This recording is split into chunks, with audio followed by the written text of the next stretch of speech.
So I'm Jeff Thompson. We're here at Straight Edge Lounge, Tulsa's first sober speakeasy, Tulsa's only sober speakeasy. The beverage, what the ale beverage of the week this week is a peach cobbler old fashioned, zero proof, meaning there's no alcohol in it.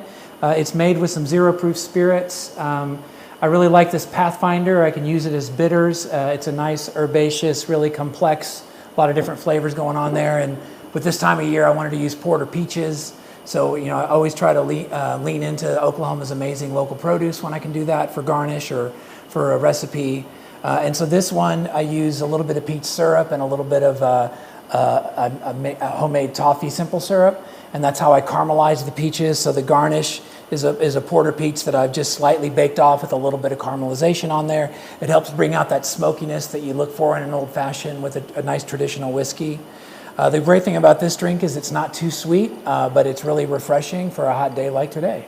So I've been in the restaurant and hospitality industry since going back to my first job at the Tulsa State Fair when I was 14, making Indian fry bread in a tent, which was probably a fire hazard back then, but they looked the other way. And I've been in the hospitality world most of my life, and I'm a recovering addict, and I've seen a lot of people in the hospitality world struggle with alcoholism and addiction. And so one of the things I thought was, these guys get off work, chefs and servers, 11 o'clock at night, they're all keyed up. And so there's all this adrenaline, and usually the only thing to do is go to a bar to unwind. And I thought, what if there was a place where you could still have that sense of community that you like from a local bar, but without alcohol? Still, we could have live entertainment. We've got a stage in here.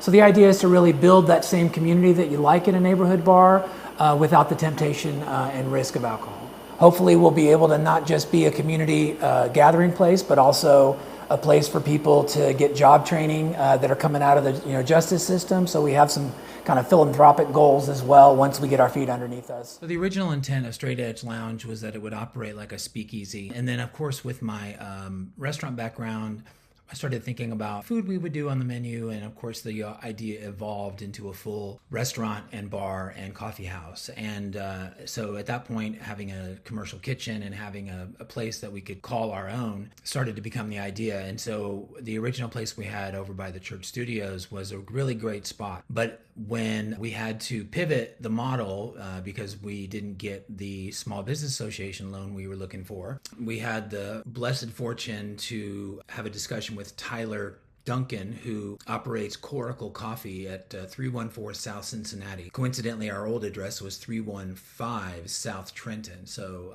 we're just basically moving a little bit laterally to the west. But we're going to be able to pop up in his space from 5 p.m. to 10 p.m. To start out with, and if there's demand to go later, we'll do that. We'll do that Thursday, Friday, Saturday, and Sunday, and we wanted to make sure we did Sunday so that Sunday could stay as a industry appreciation night.